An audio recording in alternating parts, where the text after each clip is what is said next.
Mr. President, last night, Deputy Attorney General Rod Rosenstein appointed former FBI Director Robert Mueller as a special counsel to oversee the investigation into Russia's interference in the 2016 elections.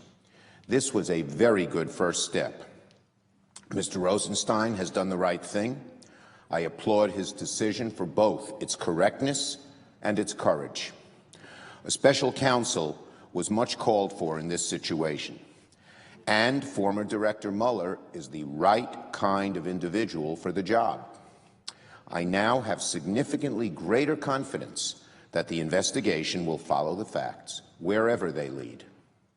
Additionally, as special counsel, Mr. Mueller must have broad latitude to pursue the Russia investigation.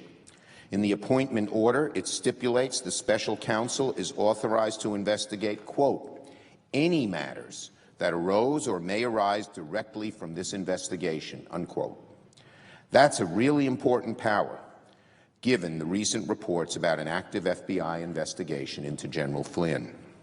I am heartened by the news of Mr. Mueller's appointment, but in no way it diminishes the need for Congress to play an active role in helping to get to the bottom of recent events. Intelligence Committee Chair Burr, Ranking Member Warner, should still pursue the congressional investigation into these matters with just as much vigor. That investigation has been proceeding in a bipartisan way, and it absolutely should continue as such.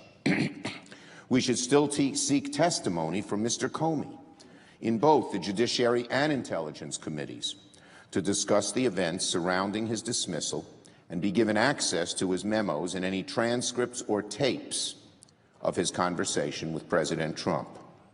Mr. Comey was central to the events of the past few weeks. We still need to hear from him. I want to thank the bipartisan leadership of both the Intelligence and Judiciary Committees for requesting both the records and public testimony of Director Comey.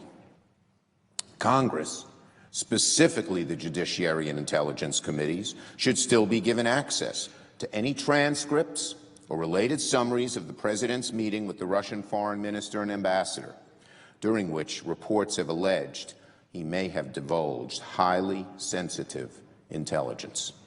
And finally, there is still a great need as before for the next FBI director to be someone who is nonpartisan, independent, fearless, and of unimpeachable integrity.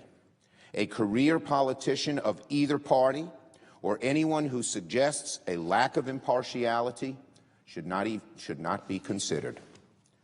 The appointment of Mr. Mueller is a great first step towards getting the Russia investigation back on solid ground.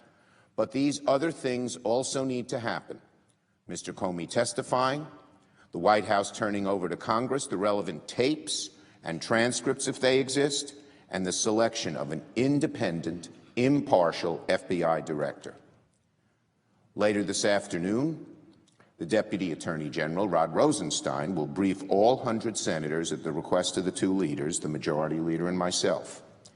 He can brief us on a great many things, including the events of Mr. Comey's dismissal and the status of the Russia investigation. While the briefing itself will not take place in a public setting, I hope that much of what we learned today can be shared with the American public.